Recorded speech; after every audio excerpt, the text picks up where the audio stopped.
Welcome to the WOW podcast. I'm your host, Cleo Shortland. Join me as I travel the world to interview the lives of creatives, social entrepreneurs, and leaders. All of the inspiration you need to actualize your vision. Today, I've got a really exciting guest. I've got Master Boon. Master Boon is the designated lineage holder of her late father, Grandmaster Yap Cheng Hai, the first to introduce traditional Feng Shui to the West in the 1980s. A globally recognized Feng Shui Master, martial artist, scientist, writer, and speaker. She transforms spaces into prosperous places across 5 different continents.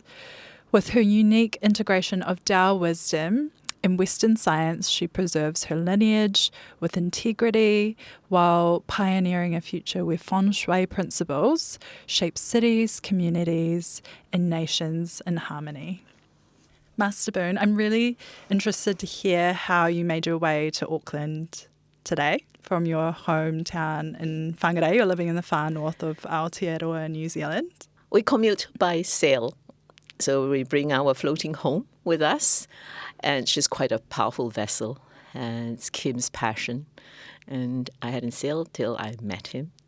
So it's a new adventure for me in my 7th decade. And so we sailed down. It took us 11 hours. It was quite a breeze, much more than we expected.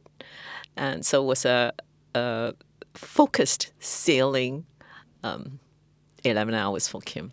And you're a master in Feng Shui. Do you apply that wisdom in any methodologies to sailing? Because I imagine it's in lots of different positions and things.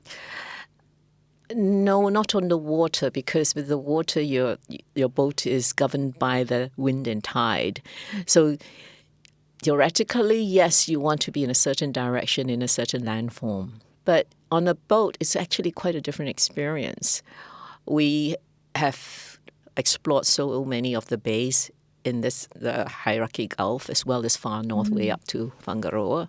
There we have discovered, along this whole stretch, we have discovered bays where the energies is just phenomenal. It's like Feng Shui on the water. So we just anchor our boat there, and it's the most incredible experience. So it's only select bays. You don't get it everywhere. Wow. Right. What is really incredible is the serendipity of sailing. Wind over water, right? Really, isn't it? Sailing. Feng Shui. Feng is wind. Shui is water. So that similarity is just beautiful. And because you're a master of Feng Shui and also have this Tao wisdom, when we talk about the two terms, those are two different things, aren't they? No, they're not. No. Feng Shui is part of the Tao wisdom tradition. In the Tao wisdom tradition, we have grouped 5 very distinct disciplines that came out of the Tao. The Tao is actually the natural way of life, almost like the natural way, the cosmos, the whole universe, how it moves and all that. It's not within our control. That is the Tao. But the ancients have derived meaning out of this and have formed sophisticated formula systems and knowledge systems. There are 5 disciplines that's all based on the Tao. From those yin-yang lines, they're common throughout the 5 disciplines. Martial arts is one. Martial arts, meditation, Nei Gong, Qi Gong, which is in energy practices, is one of them. The other one is destiny reading, astrology in Western terms. That's another. Traditional Chinese medicine is the third. Divination, asking the oracle, doing predictions which is a shorter time frame. Astrology is reading a person's life, all right, and also can be reading energies. But divination is actually asking particular questions. You need answers. And that's within divination. There are many different systems within each of these even. And then Feng Shui falls under the 5th. All right? So all these are basically, I see it as they're the practices that allows us to incorporate it into our everyday life and they're formed from the Tao, understanding of the Tao. And so when we talk about Feng Shui, what is the act of that discipline? Feng Shui is the knowledge of understanding how the energies in your space, and your space can be just immediate of you, or beyond that, or to the mountains. That space affects every human being, every actually sentient being. But here we're talking about human beings because it's been evolved and derived to help human beings. So that's so simple. It's just understanding these energies. How do you understand it? Then it's not so simple. So the ancients have devised formulaic systems. You wonder how they did that? Sometimes we don't even know. Some of them we can explain very theoretically, very logically, and others is lost in time. Think about Einstein. How did Einstein come up with the theory of relativity? Right? No, Niels Bohr. It's no different from the sages of our culture. They came up with the trigrams in a certain arrangement that tells them a lot about how the natural world forms and how the energies impact on us.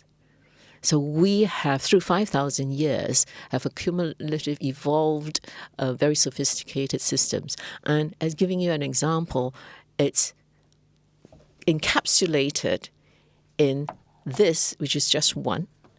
This is my tool of trade, and each ring virtually is a formula.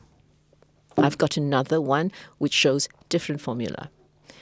And we read energies by looking at this. So we know that if a house sits in this particular direction, facing that direction, we've got mountains, oceans, whatever. Even in a city, we have this road coming down. The slope is coming down which direction, and it's going away, that's sloping off, sloping in, and what's opposite us.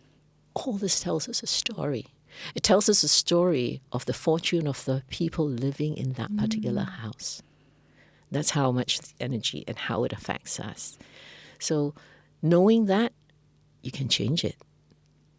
That's amazing. So when you say you can change it, looking at the environment, and is it the relationships of all of the different things that are in the environment? Yes, it's the relationship of all the different things in relation to where you are, right? It has to be relative to something, and it's you we're interested in, or me that I'm interested in. So it's relative to me or relative to you. It's actually quite specific too. It's not everyone is the same. So if you live in this house and I live in this house, we will have very different outcomes. All right. So there are some parts that's universal for all. There's some parts of these energies are specific for each of us. All right. So what is facing a particular direction and drawing that energy may be favorable to me, really favorable, could be disastrous for you. So there's one system that tells us this. Yeah. So first is understanding. It's not less like medicine, right? Or health. You need to diagnose. You need to diagnose what is happening to you. And then once you know, then what do you do about it? So what we do is the first thing we do is we avoid the malevolent energies, the negative energies that harm us. We can't fight it. This is the energy of the environment, so much more powerful than us. So what we want to do is avoid as much as possible. First, find out where the dangerous energies are, the harmful ones are. Then we make sure we're not infringing it, harnessing it, tripping over it. Then we look at what are the good energies and how we can harness it and draw it to our advantage. Yeah.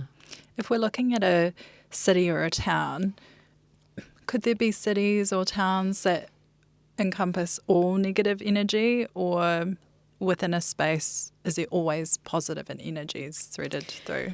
Generally, given chance, it will be a mixture of both. All right. And often it is related to the key person behind it. Let's say in our modern world of property development, right? There's always some ultimate owner of that space that wants to develop that space. Then a lot of that energy that governs him, influences him, will permeate to the project that he's developing. So without using any particular, consulting a master, whatever development he ends up with is just his luck. And that's why I want to come down to this, like, how does Feng Shui impact on us in terms of our general luck, fortune? All right. I differentiate luck and fortune. You look in the dictionary, you know a bit more, but I use it in the proper sense. I like to use this word fortune. Luck tends to be so much chance. Fortune is almost a predetermined, or not predetermined, and meant to be. So there's the sages tell us that our lives is governed by the cosmic trinity of three fortunes. And they call it heaven, earth, and human. Heaven is the fortune that is, that's bestowed to us by the time and date we're born.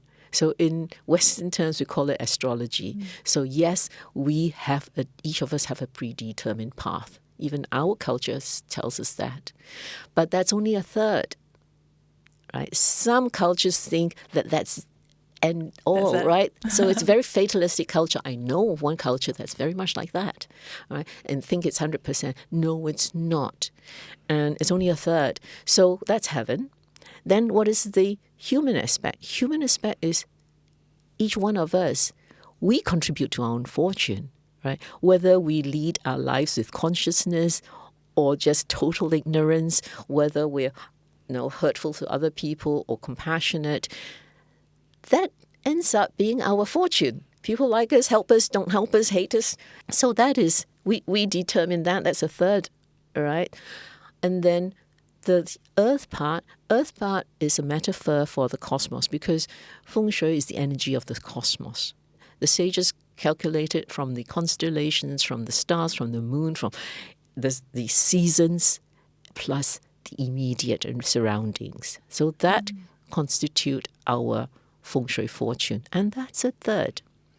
Now, Western cultures is totally oblivious to this third. Totally oblivious, right? A follower of one of these top transformation people in the West, he calls it the 3 S's. You must have strategy, yes, but without strategy, you don't have the right story in your head, your mindset, that means mindset.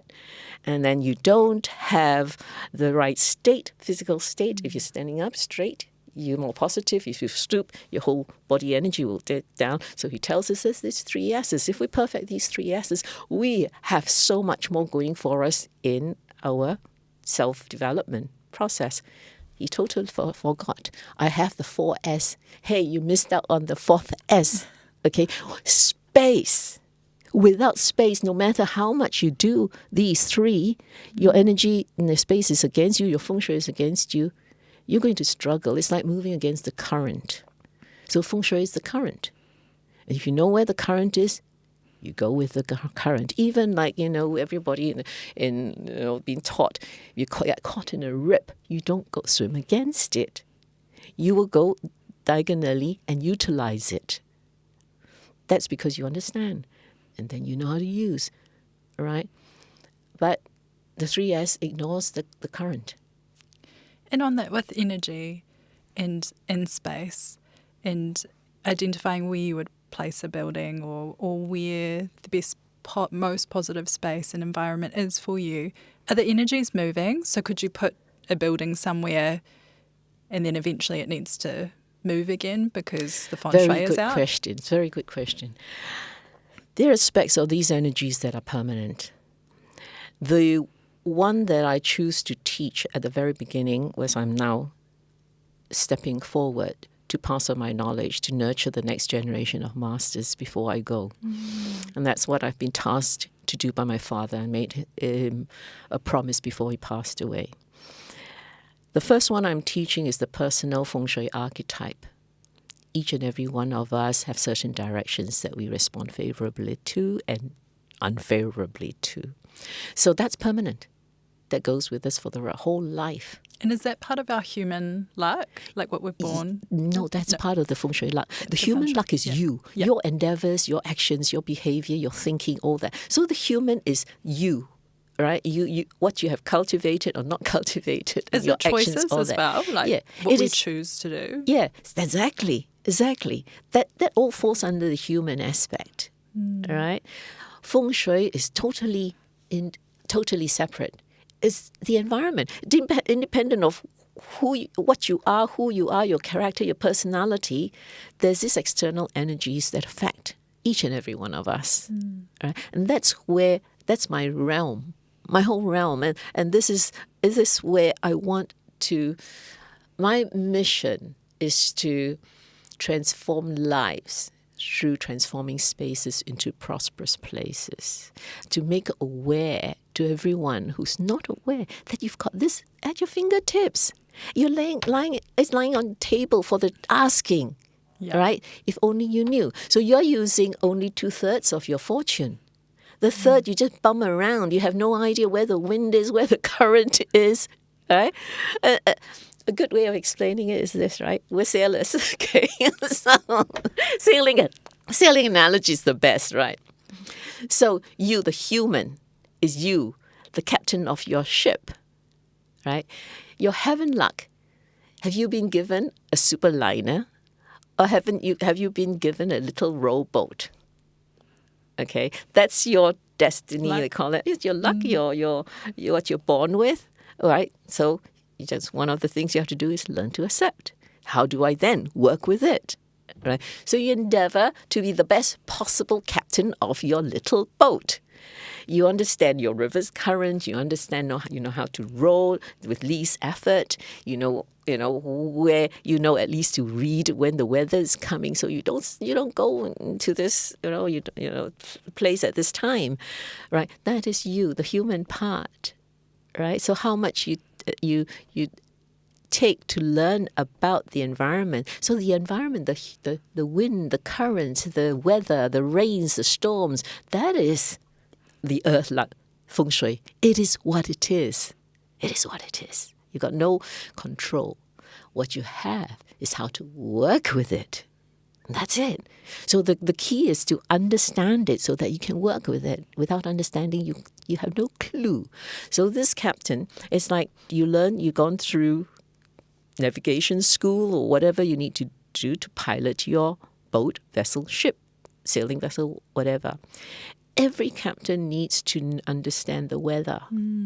They've got no control over it. No control. No. But how do you use it and cultivate it into your life? So that is that art, all right? Understanding the earth part.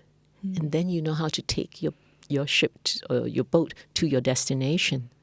All right? So if you learn the skill, and the easiest is the sailing part because it's much more intricate. Like sailing, if you know the current, you know the wind, you've got a boat with a sail, you have no idea how to set your sail. You're not going to go anywhere. All right? But you know how to set your sail, you open it up and you point it in the right direction, but you need to also trim it certain times. So that's the mastery. So as the captain, how well you master the environment to serve you. And that's why I do teach a course, and I call it Master Your Space, Master Your Life. And essentially, that's it.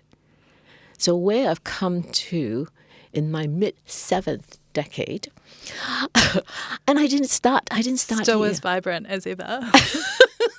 A new chapter. Yeah.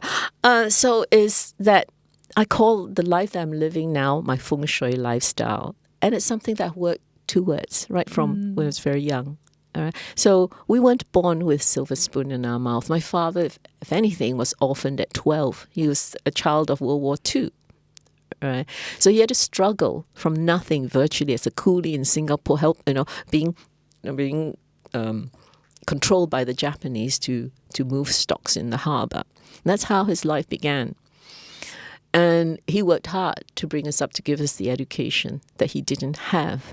So we were average, very average families, very, very average. Where he's gotten to late in life was all his hard work, his human endeavor, and Feng Shui, because he added Feng Shui in. And how was that growing up with the teachings of Feng Shui? It was fascinating because there's a lot of people, because he was so well known as a martial artist first, all right? And so we had, he taught students at our home, and then he helped set up his master's association, which now has gone through 5 continents. And from there, so our home was like, I used to live in Melbourne. I lived 40 years in Melbourne. I call it Bird Street Mall. Our home was like that. Everybody popped in. All right. You heard stories. You heard stories about martial arts. You heard stories about ghost busting, because he's a shaman as well. And you hear stories about Feng Shui. And this was my environment. And I learned martial arts at age 4.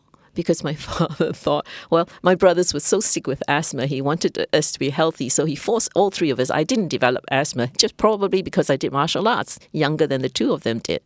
And so I learned martial arts at 4. And then later it was like, you're a girl, you need to know how to defend yourself. Right? Absolutely. Yeah. Absolutely. So I learned that. And then with Feng Shui, he taught me at the age of 14. He taught me one system, and this is the same system I am rolling out first. And I used it for 20 years of my life without knowing the rest. Through education, I went to university in Australia. So my father struggled to put us all through university in Western countries at a third world country wage. All right. And so I went to Australia at 18, and I used Feng Shui in my little dorm room. I repositioned everything, so my friends would come in. Or were you? Was it a No, it was a single room. Yeah. Right, a single room, just basically a single room. I moved my bed, I moved my desk, and I reoriented things. And people come here and say, "Huh, you did?" Because this is different, right? I say, "Yeah, don't mind me." People didn't know what I did, and I didn't know how to explain it. And I thought, they'll laugh at me. I don't need that, right? I was studying science. Okay, So, yeah, I used that, and I got a scholarship. I got a scholarship to do a PhD, which I thought, no, academic was not for me. I wanted to get out into the real world. And then I got a scholarship to do an MBA. I won scholarships, and I did well enough to win scholarships. It's because I was very conscious. When I rented homes, I made sure it was suitable for me. So each time when I had more control, I got better Feng Shui. All right, and I kept aiming for that. So what I say to my students, I say to my participants in my workshop, you too can have a Feng Shui lifestyle, a lifestyle that you create that's in flow, but you have to do it consciously. And just applying your human luck and leaving your destiny to take you is not enough. Right? Absolutely. It's not enough. And how do you feel with this mastery that you've gained through your lineage? I mean, thousands of years of wisdom passed down generation after generation. When you come to the Western world, and I guess we're more changing our jobs every year, and I'll pick up this or this quick fix, or give me all the tips so that I can get it done in 5 minutes. How is that for you when you're arriving in a place and you see the culture is more in tune in that direction? Yeah, I was quite shocked when there's someone who promoted fast Feng Shui. I said, all right, okay, fast food, is it good for you? I'm not going to say anything anymore, right? Do I give tips? No, I don't give tips. The very reason I don't give tips is because of the mess that we see in the West about Feng Shui. And this actually the knowledge all came from my father 50 years ago. Before him, no one in the West came out with any of this information. None. He was the very first, right? And from there, his students, some of them only did one class with him, right? Didn't follow him through to the mastery level. And they profess they are now masters. And that's what happened. And then other people joined the bandwagon because they see it as a money-making exercise. To me, they're snake oil salespeople, right? And to be fair, I wrote a little piece about it in my Facebook post. I'm not a social media person, believe me, but because of my promise to my father, I'm getting out, I'm stepping out, and I know it's a necessary evil. But I write, I don't waste people's time. Everything I write on my Facebook is really about wisdom sharing. And I just wrote one of explaining how this information got so distorted. And I believe it's not by intent. Some people are charlatans, and they know they don't know enough, and they still go out there. But most people don't know. And they just, there's a Chinese fable of the monkey saw this chicken lose, the wind blow the chicken's feather in the wind, and then he told the squirrel, and by the time it reached the pig, they're saying the chicken has lost all its feathers. All right. So the story gets changed at each retelling because there is no substance there. There's no foundation. There's no root. When we look at the passing down of that wisdom, that lineage, it has changed. Like there's a message 5,000 years ago, and then it has separated out into different types of Feng Shui teachings, hasn't it? Yes. So how do they retain the substance? Okay, that's very, very good question. We have what we call this master disciple / student system, lineage system. And I think that's something also the West has don't understand now. The closest that you have to it would be the guilds, the craftsmen's guild. Think about the Renaissance period, the Venetian artists, glass blowers, all right? They passed on these skills to apprentices, all right? And they're very tightly taught, because there's certain ways of doing certain things that will give you that particular pattern and the batak quality.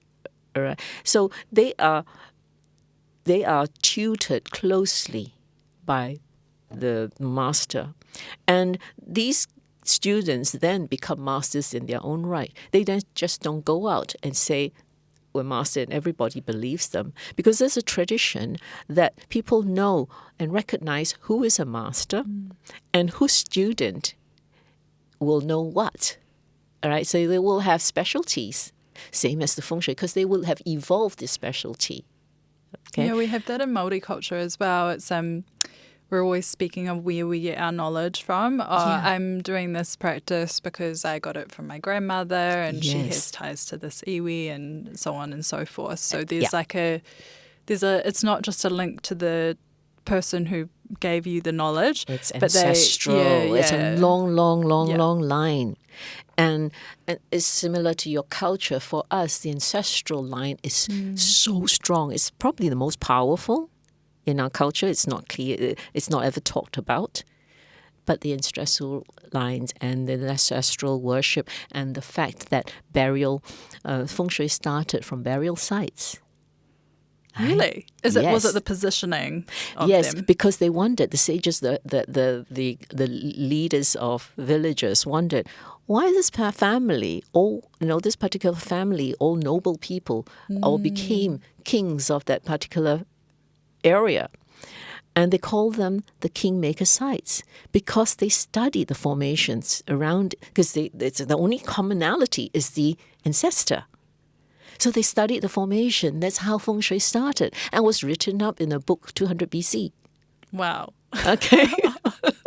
Right? So that's how it evolved. And they say, well, in the living, what if we use this on the living? And they saw that. Okay, that's how it evolved.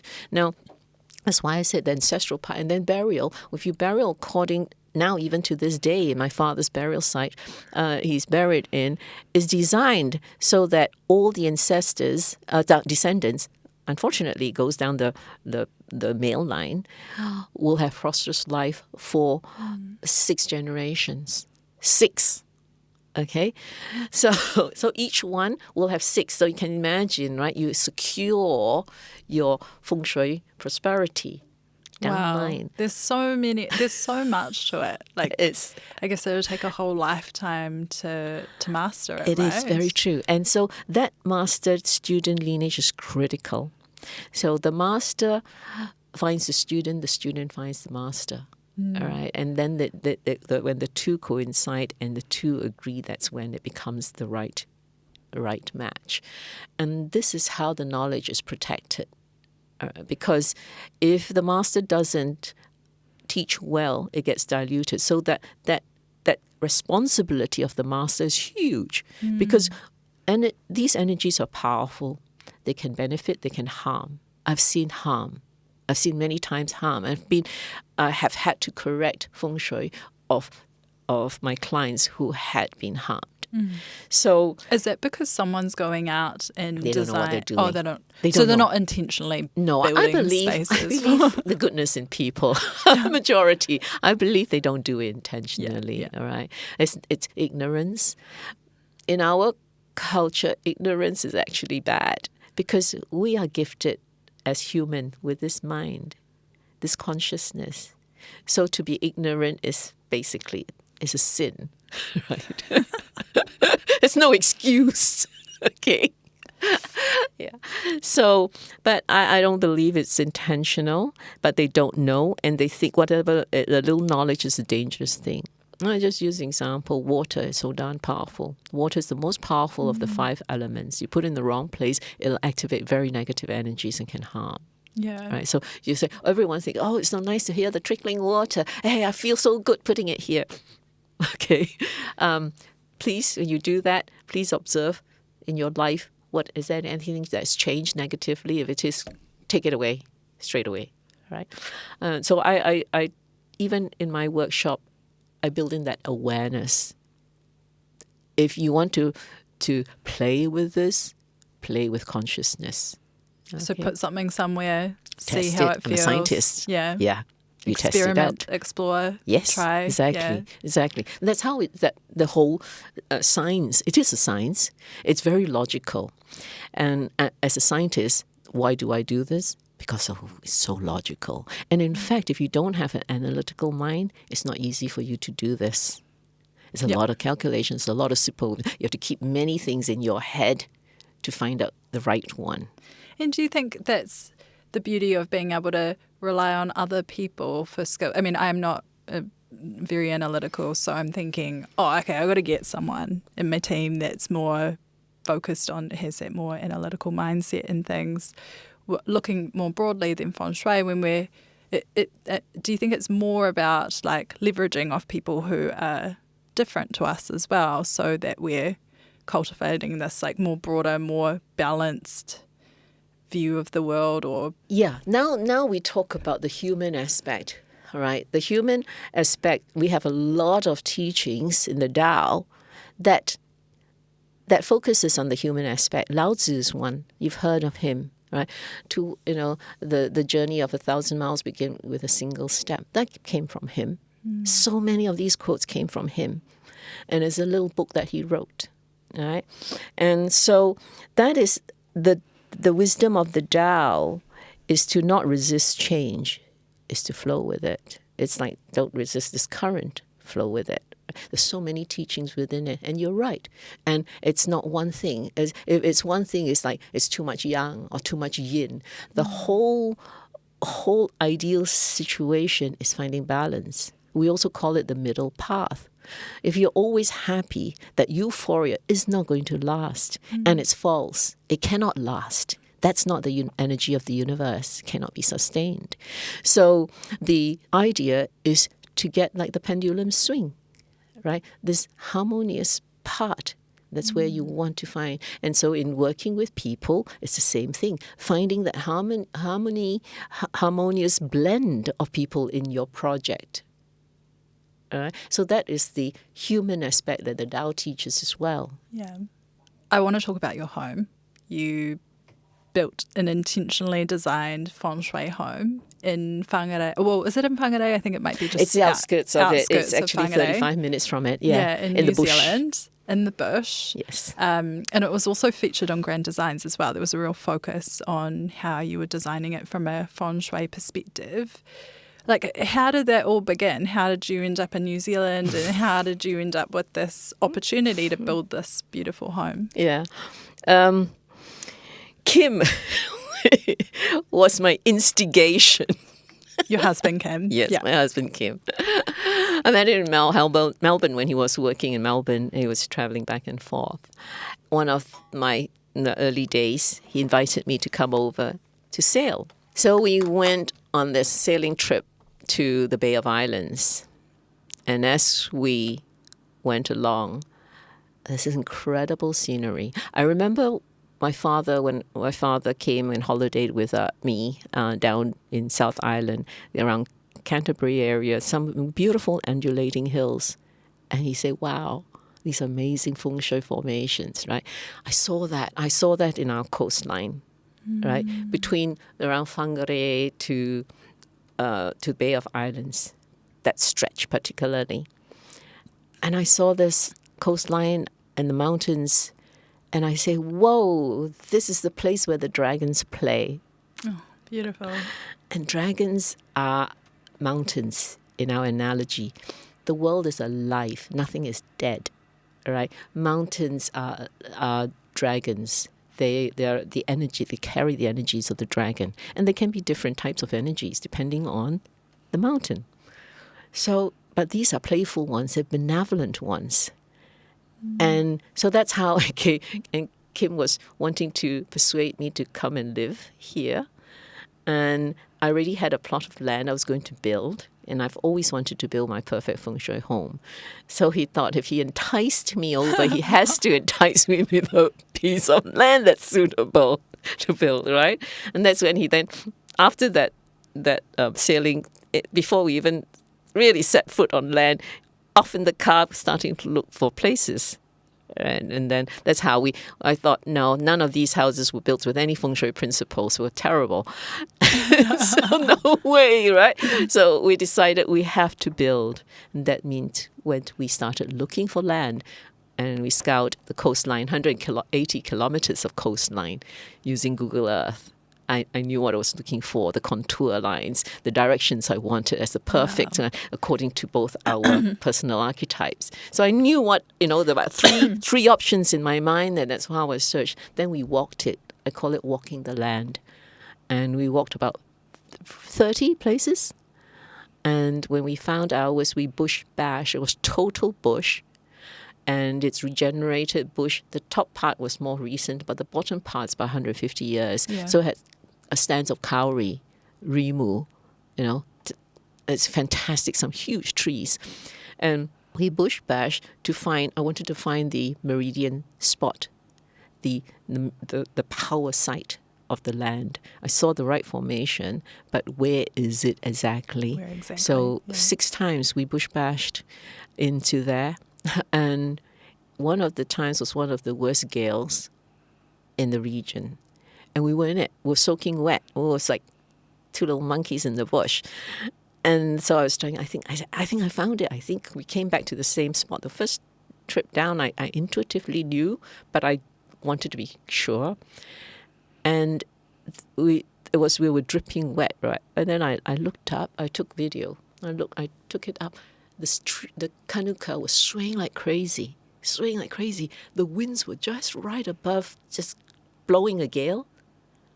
We couldn't feel a single thing down here. Perfect. This is the spot. Yes, exactly. That's it. That's how we found our spot. Now this is our living room. This was quite a project. I designed the whole place. From the land, we marked out the land, and there was about 20 meter of frontage, and we had to mark out precise to plus or minus 1 degree. And that's because then it's the most powerful.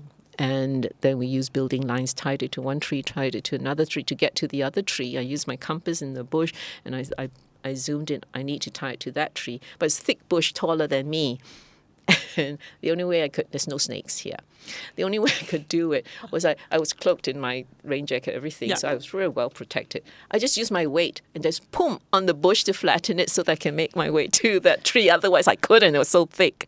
And that's how we then lined up our building. And when the builders came, they said we couldn't do any better. This is perfect, the spot that you've chosen. Perfect. And I needed them to build within my lines. All right. And what has that home given you since building it in this Feng Shui style? We say it every day. We're so grateful. I say gratitude every day that we live so close to the environment. I love nature. I have always, since a child, since I can remember. And there in our home, in our lounge, you could see the weather come. I've never experienced being so close to nature. Right? Every throb, every heartbeat, and things are so smooth. It's not that crazy happiness, kind of external happiness. That's an internal peace. Right, and then the lifestyle that we have now, the choice of going on our boat whenever we want, how we have.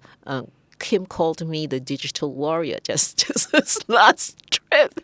I know now the term. You're a digital warrior. I said, oh yeah, that's right, I am, because I conduct my Zoom classes.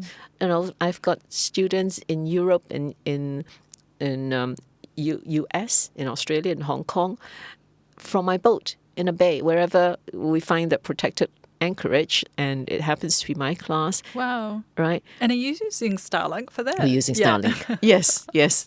I saw that a lot of people, because we were into boats in the Bay of Islands as well, and I saw, there's this internet that you can use to move around. Before we couldn't, and certain places like Great Barrier, it was blocked by the mountain and we couldn't get reception. But it just set us free, having Starlink, right? And our boat we are not dependent on land. Or we sail most of the time, we hardly need any fuel.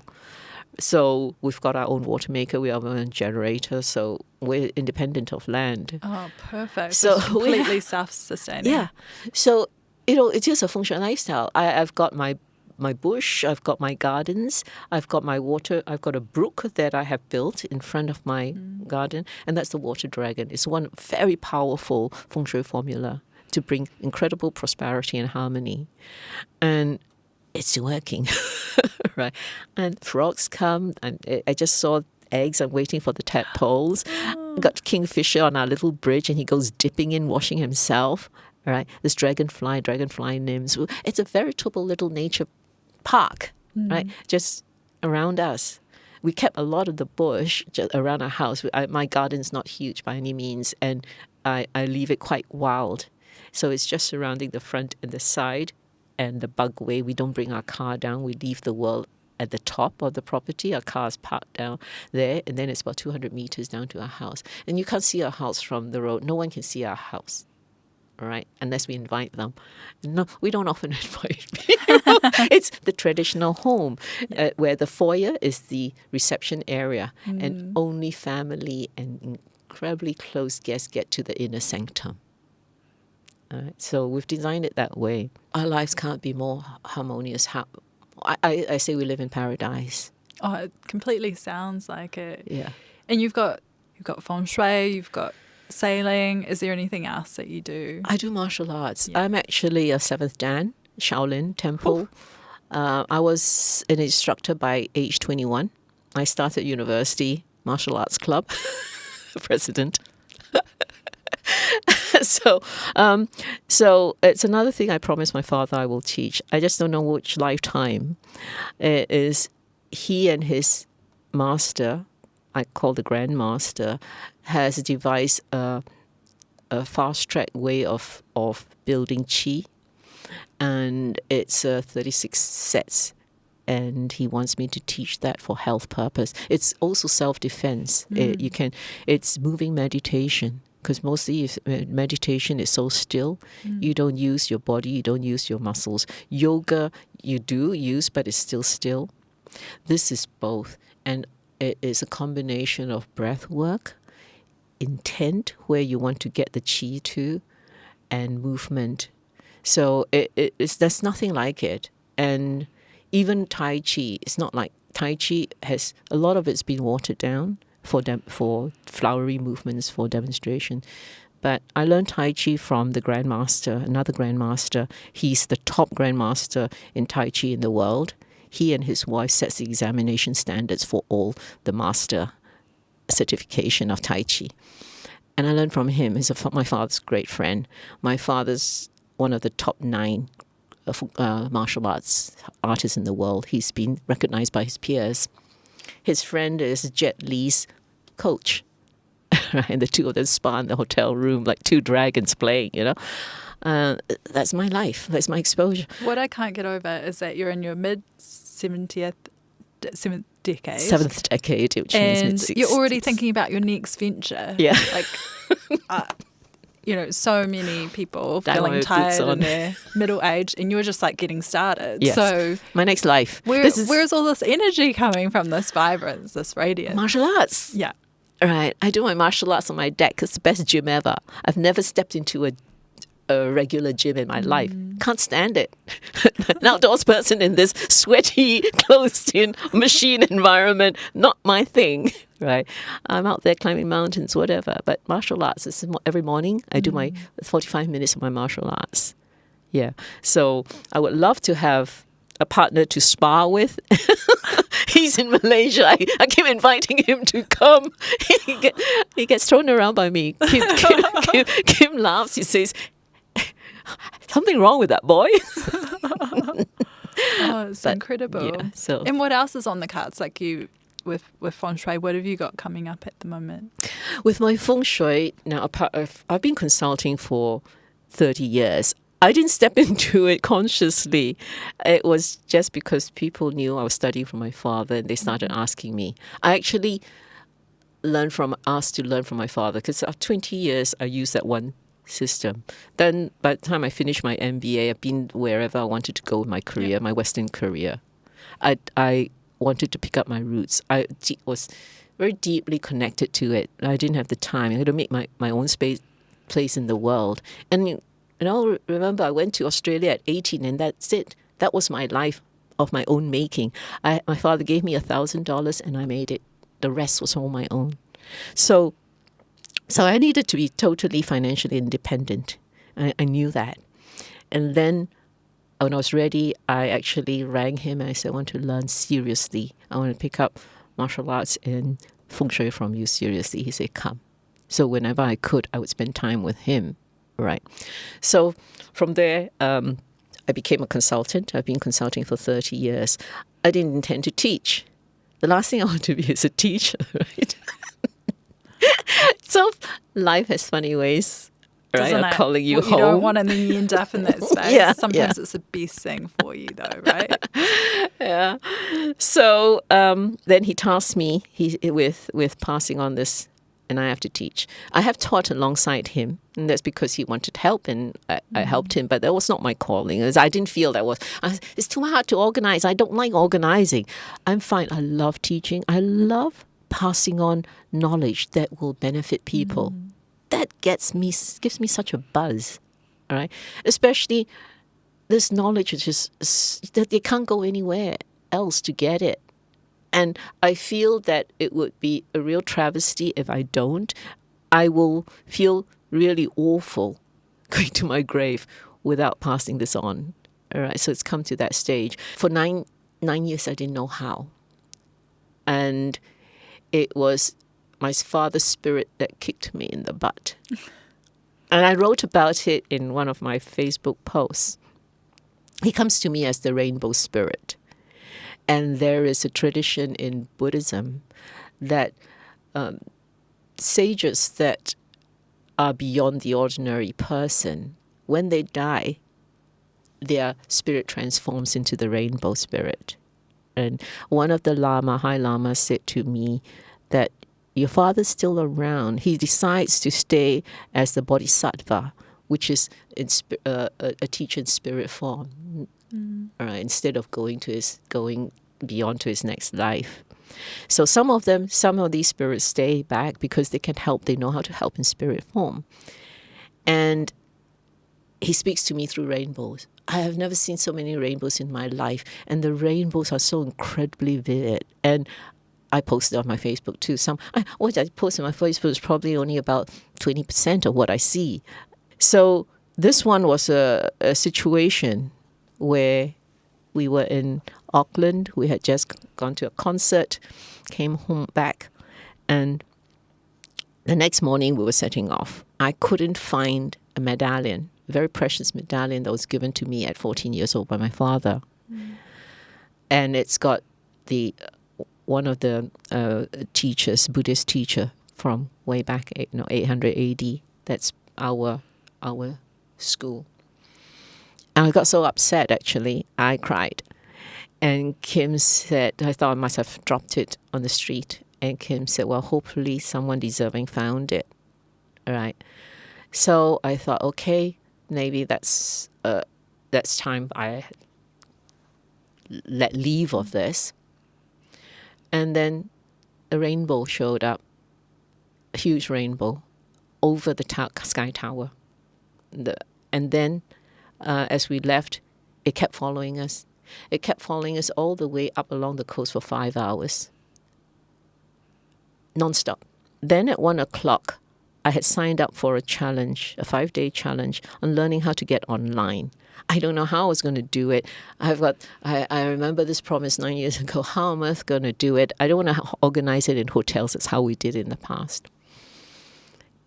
And when this challenge came on, the rainbow disappeared. And then when I was taking this challenge, the epiphany, this is it. This is how I'm going to conduct my courses and teach around the world, right? How?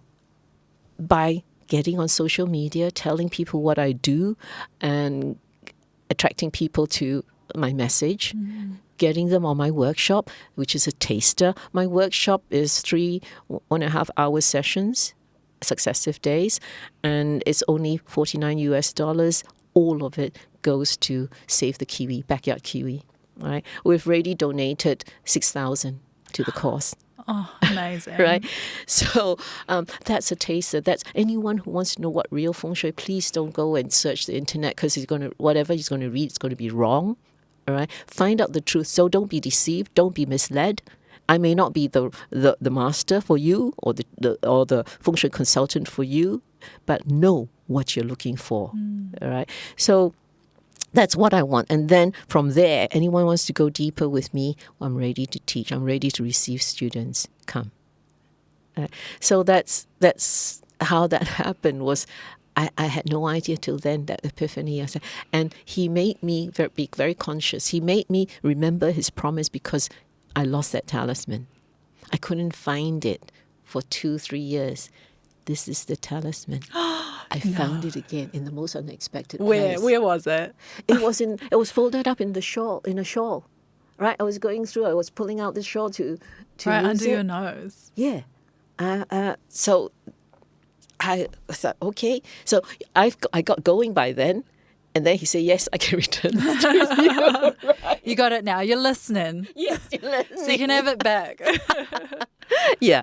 So but the first time he came as a rainbow was the Grand Designs. The Grand Designs couldn't get a drone shot. And the cameraman was sitting on a lounge. I said, is there anything I can do? He said, no, it's the weather. And it was during COVID, so the producer was screaming on her through the phone because she couldn't come. She was in Auckland. There's curfew, right? So the weather is so miserable, can't fly the drone. So I thought, my father, he's a shaman. He's been able to change the weather, right? So I went to my prayer room where he is and my other deities are, and I asked my father, hey, Pa, you wanted me to do this? You Need some help here? Can you help me, please? Right? Within half an hour, the sky cleared. All the clouds went hovering around Brimhead. It was the most beautiful scenery, but around us was clear. Right? And this rainbow right in front of our house, in the bush, because it's only 7 meters, and then it's the bush. Right in front in the bush. Right? So everyone rushed there, Chris Moller, Fermerman, everybody rushed taking photographs, not of the house, not of the rainbow. And I felt my father's energy throughout the whole house. It was beaming, so strong, it's unmistakable. Wow. And then I knew that was him. That was him. And ever since, the rainbows come, it's always associated with his student, his client, something I did, talking about my student, I'm doing my classes. It's all connected with Feng Shui. Yeah. Beautiful. Yeah. Thanks so much for joining. Thank you. It's a delight. It's a privilege. I've so loved hearing about your story, and it's beautiful because we're both in the Bay of Islands and the You far understand north, the and environment. yeah, Feng Shui, martial arts, just all of it. What a rich and insightful and magical journey that you've had in your life. Yes, more to come. And more to come. And if you enjoyed this conversation, I'm going to pop all the links so that you can find out more about Feng Shui, because Master Boon has a consultancy that's live and out. And also, if you're really interested in learning more about Feng Shui, she does have her hour and a half course. It's only $49 and you can do it online, and all of the proceeds go to charity. So I'll pop that in the show notes as well. Also, if you enjoyed this show, I'd love for you to subscribe and also leave a comment. It truly helps other people find their way to the space too. Thanks so much for joining. Tihei, Modi Ora, stay safe, and until next time, be well.